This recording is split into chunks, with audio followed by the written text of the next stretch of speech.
On cool winter evenings over the moors of England, thousands of starlings come together to create something extraordinary.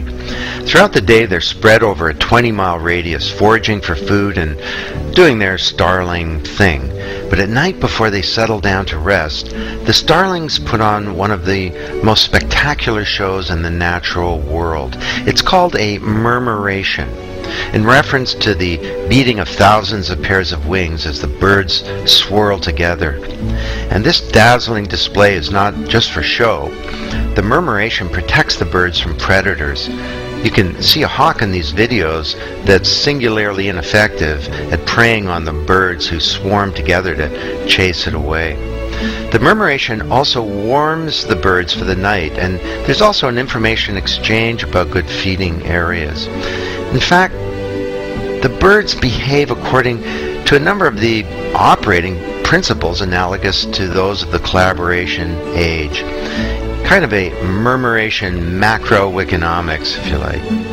There's an interdependence and a kind of collaboration.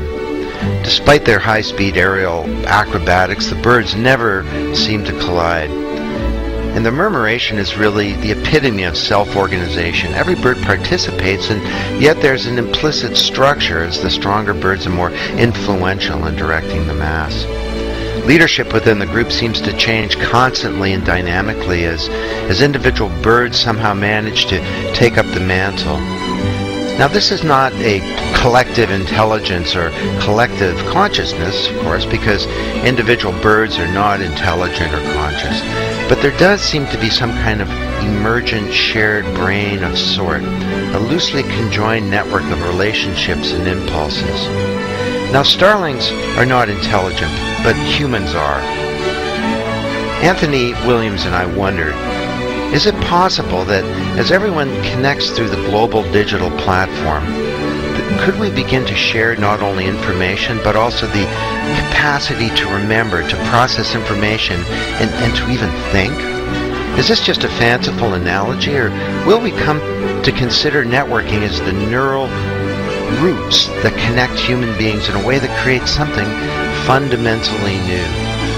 Arguably, it's now possible with modern technology for organizations and even societies to share a perspective and even some kind of consciousness, a state of being aware, of informed, of concerned or intentional.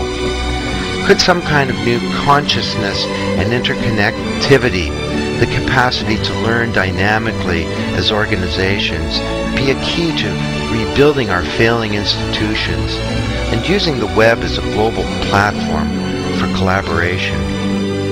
If networking can speed up the metabolism of our collaboration and a new kind of shared thinking and learning, could this be applied within and between organizations to innovate better, to create prosperity, and to advance society? Perhaps the murmuration shows us a missing link in creating learning organizations, that organizations like people that aren't conscious cannot learn. Wow. This is a time of great peril and danger, but it's a time of opportunity. And the murmuration gives me hope that through collaboration, perhaps this smaller world that our children inherit could be a better one.